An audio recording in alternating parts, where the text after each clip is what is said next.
नमस्ते। ये कावड़ क्या होता है? और मैंने आज एक कावड़ यात्रा देखी थी। क्या बता सकती हो कि कावड़ यात्रा क्यों होती है? हाँ बेटा, मैं बताती हूँ। देखो, इस बारे में कई कहानियाँ और कथाएँ प्रचलित हैं। हाँ। उसमें से जो प्रमुख कथा है, वो ये है कि एक बार इंद्र अपनी सवारी पर अपने एक हाथी पर सवार होकर के हुँ, कहीं जा रही थी। हुँ, रास्ते में उनको दुर्वासा ऋषि मिले। हाँ, दुर्वासा ऋषि को उन्होंने प्रणाम किया, तो दुर्वासा ऋषि ने उनको एक माला भेंट की, हाँ, पर इंद्रदेव ने उस माला का सम्मान नहीं किया हाँ, और उसे बजाय खुद पहनने के अपने हाथी को पहना दिया, हाँ, है ना?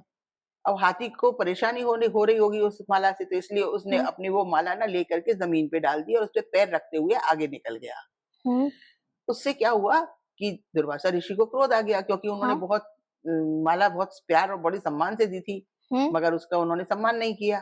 तो उन्होंने इंद्र को श्राप दे दिया कि तुम्हारा ऐश्वर्य सब चला जाएगा और हुँ, तुम्हारे तेज बल धीरे-धीरे कम होता चला जाएगा। अच्छा, इस तरह का श्राप दे दिया उन्होंने। हुँ, अब इंद्र को अपनी गलती का पता लगा, पर हुँ, श्राप तो जो मिल चुका था, हुँ, तो क्या हुआ कि सारा ऐश्वर्य उनसे खत्म हो गया। जब असुरों को ये वाली बात पता लगी, तो उन्होंने है ना इंद्र पे लोक पर आक्रमण कर दिया और हाँ, इंद्र लोक पर अपना अधिकार जमा लिया। हुँ, तब सारे देवता मिलके ब्रह्मा जी के पास गए। तो ब्रह्मा जी से जब इसका वो पूछा कि इसका क्या निदान हो सकता है, हाँ, तो बोले चलो सब विष्णु जी के पास गए। तब विष्णु जी ने बताया कि ऐसे करते हैं कि सागर मंथन करते हैं। सागर मंथन से में जो वस्तुएँ निकलेंगी, उनसे सब देवताओं का तेज बल वापस आ जाएगा, हुँ, उनको मिलेगा। तो सागर मंथन के लिए ना असुरों की भी आवश्यकता थी। तो सबने मिलकर के देवताओं ने असुरों को भी समझाया कि उसमें से अमृत निकलेगा, जिसे पीने के बाद सब लोग अमर हो जाएँगे। हाँ, असुर मान गए इस वाली बात को।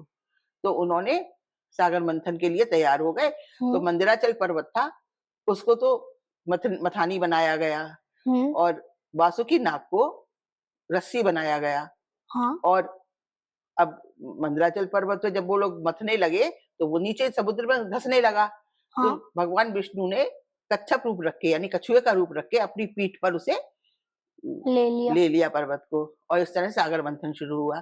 जब सागर मंथन शुरू हुआ तो उसमें सबसे पहले निकला हलाहल विष, कालकूट विष।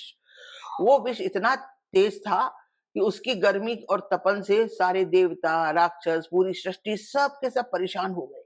हाँ, तो अब क्या किया जाए? तो सब लोग शिव जी के पास गए। तो शंकर जी ने सब समाज सृष्टि की भलाई के लिए हुँ, उस विष को अपने पी लिया, हाँ, अपने कंठ में धारण कर लिया। इससे हाँ, उनका कंठ जो है नीला पड़ गया। एक उनका नाम नीलकंठ भी है। हाँ, तो जब ये उन्होंने विष तो पी लिया, पर वो भी बेचैन हो गए विष के प्रभाव से। हुँ, विष का प्रभाव तो था ही। हाँ, जब वो बेचैन हो गए तो सभी देवताओं और असुरों ने मिलकर के समुद्र का, पवित्र नदियों का जल उन पे डाला, उनको हुँ, ठंडक देने के लिए। गंगा, यमुना, हाँ, सभी पवित्र नदियाँ जो भी थी, सभी पवित्र नदियों का जल, समुद्र का जल उनके ऊपर डाला। ये हुँ, तभी से समुद्र ये कांवड़ की हुई, यानी सबसे पहला अभिषेक जो है, वो देवताओं और असुरों द्वारा माना जाता है। अच्छा, हाँ, तो तब से ये उस जब भी सावन का महीना आता है या शिव जी का शिवरात्रि के दिन आता है या इस तरह हाँ, की कोई भी पवित्र समय ऐसा आता है, हुँ, तब पवित्र नदियों का जल ला करके उससे शंकर जी का अभिषेक किया जाता है, क्योंकि उनको ठंडा करने के ठंडा लिए। करने के लिए। ये सब कुछ विष्णु पुराण में है, भागवत पुराण में भी है, पर भागवत पुराण में संक्षिप्त रूप में है, परंतु विष्णु पुराण में जो है ये काफ़ी विस्तृत और काफ़ी बड़े रूप में लिखा गया है। हाँ, इसकी दूसरी कहानी इस प्रकार से है कि एक बार जमदग्नि के पुत्र परशुराम थे। हाँ, उनकी जमदग्नि की पत्नी का नाम था रेणुका। रेणुका। तो उनके कई पुत्र थे। हुँ, तो एक बार किसी कारणवश जमदग्नि जो थे वो रेणुका से नाराज़ हो गए और हुँ, उन्होंने अपने पुत्रों को अपनी माँ का सिर धड़ से अलग करने की कहा। इस अच्छा, बात पे उनके जो पहले 4 पुत्र थे, उन्होंने तो मना कर दिया कि भई हम अपनी हुँ, माँ का सिर से धड़ अलग नहीं कर सकते, क्योंकि माँ का अपराध ऐसा भी नहीं है जो सिर से धड़ अलग किया जाए। हुँ, परशुराम उस समय थे नहीं। हाँ, जब परशुराम आए तो उन्होंने यही आज्ञा अपने उस बेटे को भी दी। हुँ, परशुराम ने पिता की आज्ञा मान करके उनका सिर से धड़ से अलग कर दिया। हुँ, वो अपनी माँ को वैसे बहुत प्यार करते थे। परंतु जब सिर से धड़ अलग कर दिया उनका तो वो बहुत पछताने लगे, पश्चाताप होने लगा।